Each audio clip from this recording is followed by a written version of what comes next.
All right, I've got the new Huawei MatePad Pro Max here, and honestly, this thing feels unreal the moment you pick it up.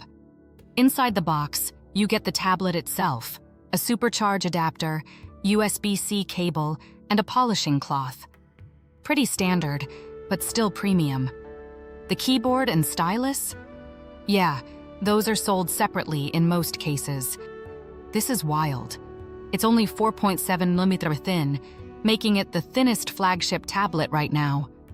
The 13.2-inch OLED paper matte display is stunning. Super bright, super smooth at 144 Hz, and it seriously cuts glare like paper. It runs Huawei's Kirin chip with Harmony OS, and everything feels snappy. Great for productivity, note-taking, even light creative work.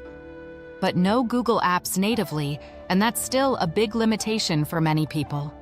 Beautiful, powerful, but definitely not for everyone, especially at this price.